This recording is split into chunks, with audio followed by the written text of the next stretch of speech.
회개와 순종을 앞세우라. 신명기 30장 1절에서 10절 말씀.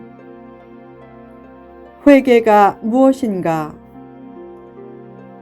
왜 하나님은 가끔 징계하시는가? 하나님께 온전히 돌아서서 쓰임받게 하려는 목적도 있다. 쓰임받는 사람은 대개 고난이 있다. 고난은 승리의 전주곡이다. 군대의 극한 훈련에서 선임병은 사고사 확률이 크게 낮다. 고난의 극복 경험이 많기 때문이다. 한 생도는 벌을 자주 주는 교관을 미워했는데 장교 임관 후 오히려 감사한 마음을 가졌다. 고통은 인생의 양약으로서 순종적인 믿음의 사람을 만드는데 꼭 필요하다. 한 사람이 암 사기로 사형 선고를 받았다. 그때부터 인생에서 가장 의미 있고 보람되고 행복한 시간을 보냈다. 회개를 통해 하나님 관계가 온전히 회복되었기 때문이다. 그에게 죽을 병은 은혜와 진리의 세계로 들어가는 축복 통로였다. 회개를 통해 하나님을 가까이 하면 고난도 큰 유익이 된다. 그런 유익 때문에 하나님은 가끔 징계하신다. 사람은 위로와 격려와 칭찬을 좋아하지만 쓴 약이 몸에 좋듯이 쓴 소리가 영혼에 좋을 때도 많다. 하나님의 징계도 자녀 사랑의 증표다. 기분대로 일 처리하지 않으시는 하나님은 자녀의 성숙을 위해 징계하신다. 징계는 하나님의 사랑을 새롭게 확인하는 기회다. 자녀에 대한 관심과 기대가 있기에 자녀의 연약성과 부패성을 제거하려고 징계도 허락하신다. 하나님의 징계는 순종적인 사람을 만든다. 육신의 아버지가 징계해도 순종하듯이 하나님 아버지께는 더욱 순종하라.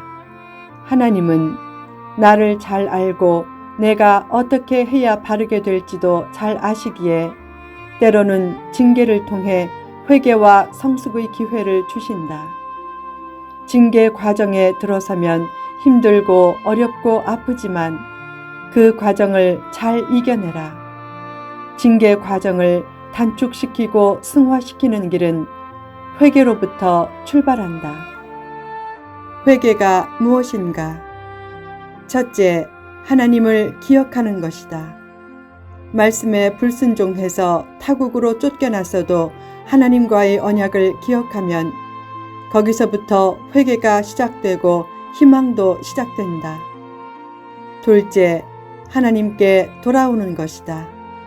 소중한 것을 잃더라도 하나님께 돌아와 하나님 앞에서 제가 잘못했습니다. 용서해 주세요.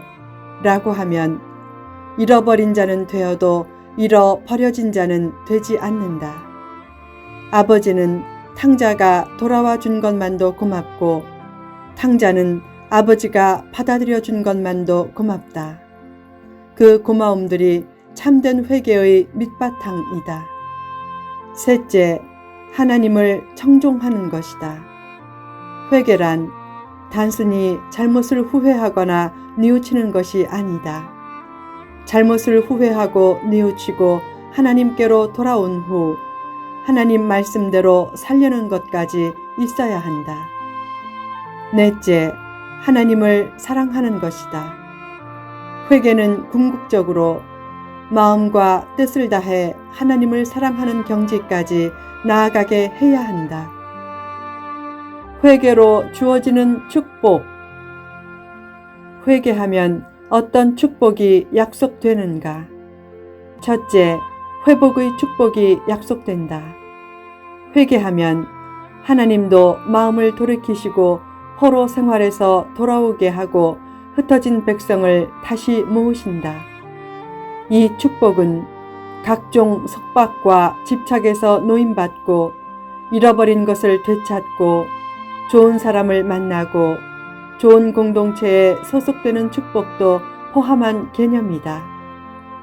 둘째, 인도의 축복을 약속하신다. 회개하면 하나님은 내적인 회복의 은혜에서 끝내지 않고 외적으로 이끄시는 은혜도 주신다. 즉, 하나님은 좋게 하시는 것으로 끝내지 않고 좋은 곳으로 인도하신다. 사람을 스타로 삼고 따라가면 길을 잃고 어둠의 군을 아래 놓이지만 하나님의 은총의 빛에 젖어들면 길을 찾고 마땅히 가야 할 곳으로 가게 된다. 셋째, 번성의 축복을 약속하신다. 회개하면 하나님이 좋은 곳으로 인도하시는 것으로 끝나지 않고 좋은 것을 풍성하게 주시는 번성의 축복도 주신다. 성취와 성공과 번성의 축복은 대개 회개에서 출발된 것이다. 하나님은 사람을 창조하고 번성의 축복을 주시며 땅에 충만하라, 땅을 정복하라 라고 명령하셨다.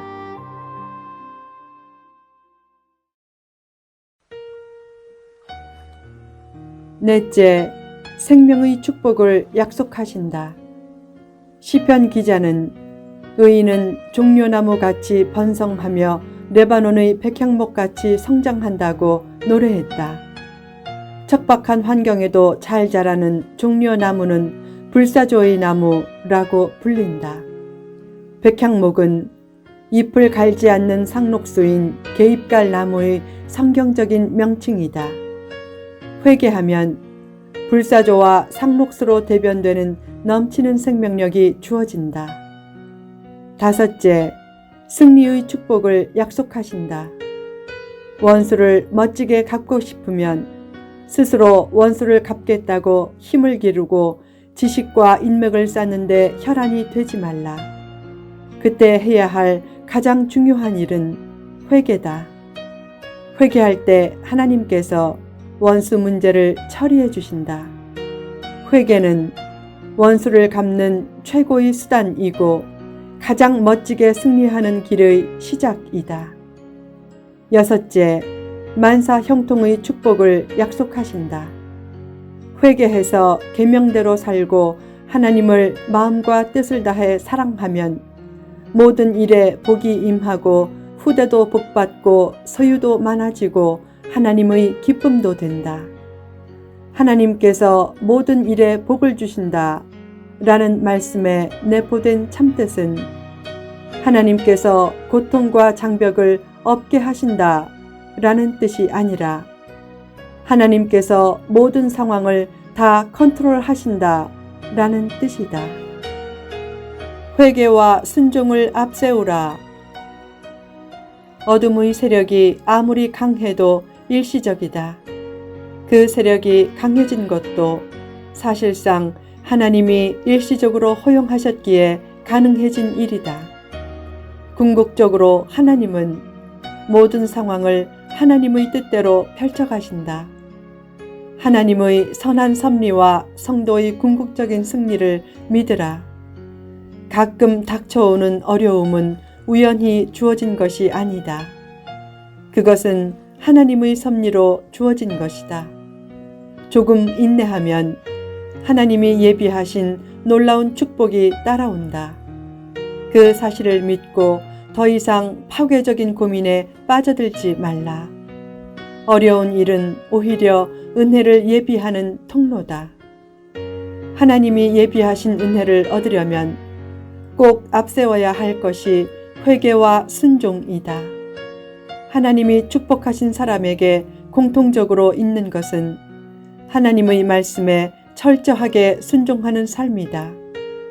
하나님은 말씀에 순종할 때 내 손으로 하는 모든 일과 내 몸의 소생과 내 가축의 새끼와 내 토지 소산을 많게 하시고 복을 주신다 라고 약속하셨다.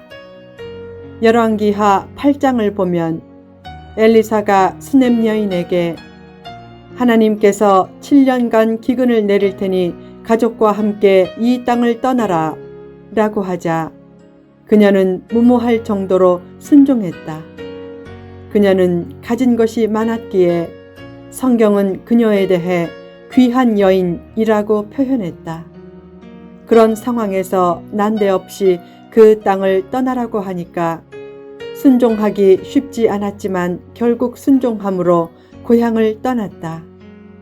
그러자 하나님께서 7년 후에 필요한 모든 것을 예비하심으로 재산도 다시 찾고 7년 동안 농사를 지어 얻은 소출까지 다 돌려받게 하셨다. 아브라함도 철저히 하나님의 뜻에 순종했기에 믿음의 조상이 되었다.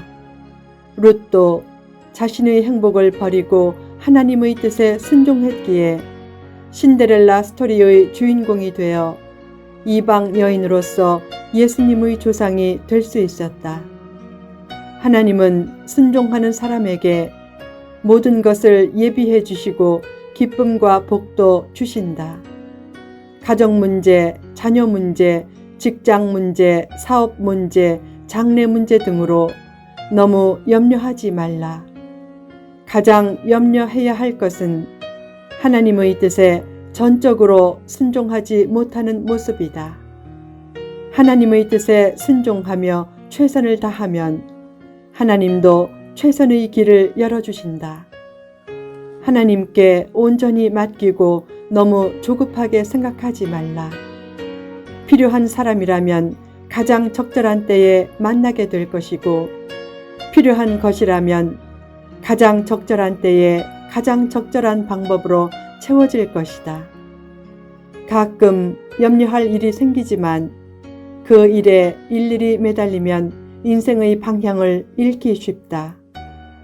반면에 하나님의 선한 섭리와 성도의 궁극적인 승리를 온전히 믿고 나아가면 어려운 문제도 그리 어렵게 느껴지지 않을 것이다.